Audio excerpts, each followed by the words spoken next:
चूज़े की पूरे 40 से 45 दिन तक की परवरिश कैसे करें, यानी पूरे फ्लॉक को किस तरह निकालें और किस तरह चूज़े के दिनों के साथ साथ चलें।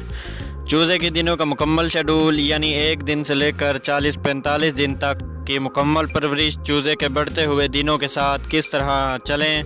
जी हाँ दोस्तों, आज की इस वीडियो में हम आपको बताएंगे कि एक तंदुरुस्त और सेहतमंद फ्लॉक किस तरह गुजारा जाए और किस तरह हम चूज़े के दिन के साथ साथ हम चल सकते हैं और इस दिन का शेड्यूल क्या है, इन दिनों में हमें क्या चलाना चाहिए और किस तरह हम चूज़े की परवरिश कर सकते हैं। दोस्तों, ये मुकम्मल डिटेल्ड वीडियो है। बाज़ औक़ात हमें कुछ समझ नहीं चलता कि हम अपने फ्लॉक को किस तरह निकालें और फ्लॉक में हमें कौन कौन सी मेडिसिन चलानी चाहिए। ये तमाम मालूमात दोस्तों हम इस वीडियो में बताने वाले हैं, तो बने रहिए दोस्तों हमारी इस वीडियो के एंड तक। शुरू करने से पहले दोस्तों मैं आपसे रिक्वेस्ट करता हूं कि अगर आपने हमारी इस वीडियो को लाइक नहीं किया तो हमारी इस वीडियो को लाइक ज़रूर कर दें। तो चलिए दोस्तों अपनी वीडियो स्टार्ट करते हैं।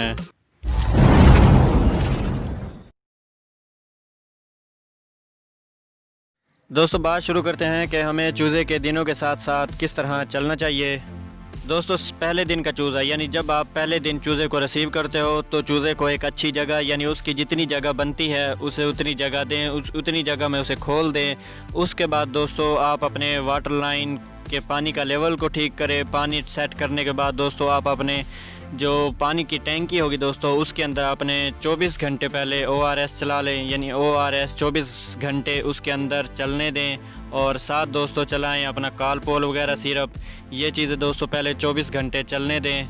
दोस्तों 24 घंटे ये चलाने के बाद फिर आपको 12-12 घंटे का कोर्स करवाना होगा। 3 दिन का कोर्स होता है दोस्तों ये, और ये चलता है दोस्तों एनरोकोलिस्ट्रीन का कोर्स, यानी 3 दिन एनरोकोलिस्ट्रीन के चलाने के बाद फिर आप दोस्तों एक फ़्लैशिंग करवाओगे। और याद रहे दोस्तों कि फ़्लैशिंग आप 4 घंटे मुकम्मल करवाओगे, यानी 4 घंटे का इसे पानी आप दोगे लाजमी फ़्लैशिंग का, फिर ही दोस्तों आपकी एक अच्छी फ़्लैशिंग हो पाएगी। इसके बाद दोस्तों आपने 12 घंटे के लिए कोई इसे विटामिन वगैरह दे देने हैं और फ्लैशिंग के बाद दोस्तों आपको इसे एक वैक्सीन देनी होगी। दोस्तों वैक्सीन का नाम है NDIB। जी हाँ दोस्तों, आप NDIB इसे वैक्सीन दोगे 5वें दिन पे। वैक्सीन का पानी देने के बाद दोस्तों आपने इसे 12 घंटे तक विटामिन और कालपोल लाजमी चला लेना है ताकि बर्ड स्ट्रेस में न जाए और वैक्सीन को भी आसानी से हज़म कर ले।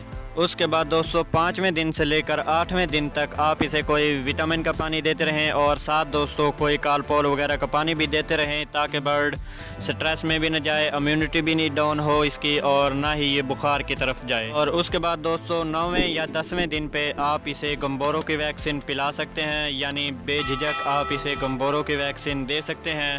याद रहे दोस्तों कि वैक्सीन के 12 घंटे पहले आपको कोई विटामिन लाजमी देना होगा और वैक्सीन के 12 घंटे बाद भी आपको कोई विटामिन कालपोल वगैरह चलाना होगा। दोस्तों ये गम्बोरों की वैक्सीन बहुत ही हार्ड होती है, तो इस वैक्सीन में दोस्तों आपने ख़ास ख्याल रखना है कि आप कोई विटामिन वगैरह या कालपोल वगैरह ना भूलें देना। गम्बोरों की वैक्सीन देने के बाद 13 से 14 दिन तक दोस्तों आप इसे एसर, लिवर टॉनिक और विटामिन वगैरह भी लाजमी देते रहें ताकि आपका बर्ड फीड इनटेक भी अच्छा करता रहे और चूज़े की इम्यूनिटी भी डाउन ना हो। उसके बाद दोस्तों आपने 13 या 14वें दिन पे इसकी एक वैक्सीन करवानी है जो है एंडीक्लोन। जी हाँ दोस्तों, आपने इसके बाद 13वें या 14वें दिन पे एंडीक्लोन की वैक्सीन लाजमी करवानी है। दोस्तों एंडीक्लोन की वैक्सीन करवाने के बाद आप अपने चूज़े को चेक करें कि आया कि आपके चूज़े में कोई कोर्स की ज़रूरत तो नहीं, यानी जो सांस का कोर्स है वो उसकी ज़रूरत तो नहीं चूज़े को। अगर ज़रूरत है तो दोस्तों आप इसे पहले सांस का कोर्स करवा लें और फिर उसके बाद दोस्तों 19 या 20वें दिन पे आप इसे एंडी-लिसोटा यानी एंडी-लिसोटा की वैक्सीन इसे पिला सकते हैं। दोस्तों इन 4 वैक्सीनों में से ये 2 वैक्सीन जो है वो सबसे ज़्यादा हार्ड होती है, एक है गम्बोरो और दूसरी है दोस्तों एंडी-लिसोटा। याद रहे दोस्तों कि आप वैक्सीन से पहले और 12 घंटे बाद में इसे कोई विटामिन और कोई कालपोल या बुखार के लिए कोई भी सिरप इसे लाजमी दें ताकि दोस्तों आपका बर्ड इन वैक्सीनों को पीने के बाद ना तो अपनी इम्यूनिटी डाउन करेगा और ना ही किसी भी स्ट्रेस की तरफ जाएगा।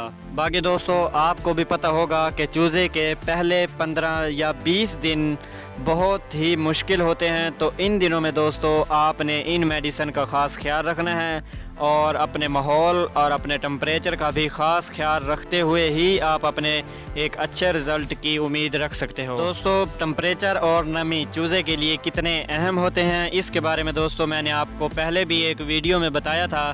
तो अगर आप सुनना चाहते हैं कि कितने अहम होते हैं ये नमी और टेम्परेचर चूज़े के लिए, तो आप मेरी वो वीडियो भी देख सकते हैं। दोस्तों, 20 दिन गुजरने के बाद, यानी जब दोस्तों आपके चूज़े के 20 दिन गुजर जाएं, तो उसके बाद दोस्तों आपने फोकस करना है चूज़े के टेम्परेचर पर, चूज़े की नमी पर, चूज़े की वेंटिलेशन पर और दोस्तों चूज़े की मैनेजमेंट पर। दोस्तों, अगर आप इन चीज़ों पर अच्छी तरह से फोकस कर पाए तो आप अपने इस व्लॉग का रिज़ल्ट एक अच्छी शक्ल में देख पाओगे। और दोस्तों, अगर आप जानना चाहते हो कि वेंटिलेशन और मैनेजमेंट क्या होती हैं और इनको किस तरह कवर किया जाता है, तो दोस्तों मैंने आपको अपनी पिछली 2 वीडियोस में भी ये चीज़ें समझाई थी और बताई भी थी। अगर दोस्तों आपको नहीं पता तो मैं उन 2 वीडियो का लिंक आपको इस नीचे डिस्क्रिप्शन में भी दे दूँगा। दोस्तों, 20 दिन गुजरने के बाद आपने बहुत ही ज़्यादा एहतियात बरतनी है, यानी और ही ज़्यादा फोकस करना अपने बर्ड पे।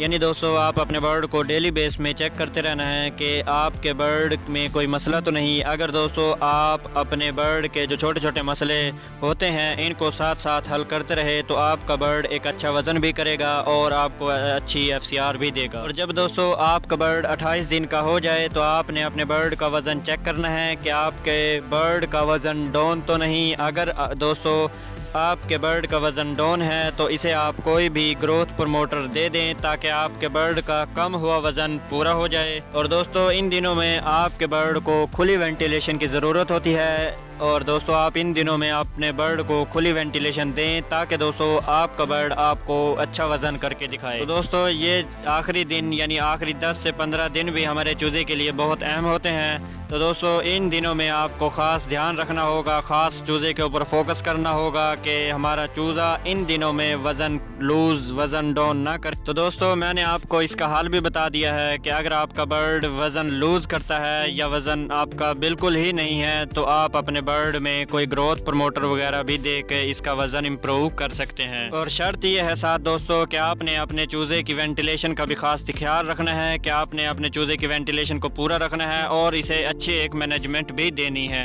तभी दोस्तों आपके दिए हुए कोई भी ग्रोथ प्रमोटर का रिजल्ट अच्छा होगा। तो दोस्तों ये थी आज के मुकम्मल व्लॉग की वीडियो। दोस्तों हमने आपको इस वीडियो में बताया कि आप अपने व्लॉग के दिनों को कैसे गुजार सकते हैं और व्लॉग के दिनों को गुजारने के बाद एक अच्छे रिजल्ट की उम्मीद भी रख सकते हैं। तो दोस्तों आज की वीडियो थी यहीं तक। उम्मीद करता हूं दोस्तों कि आपको आज की ये वीडियो ज़रूर पसंद आई होगी। कैसी लगी दोस्तों आज की ये वीडियो, अपनी नेक राय का इजहार नीचे दिए गए कमेंट सेक्शन में ज़रूर दीजिएगा।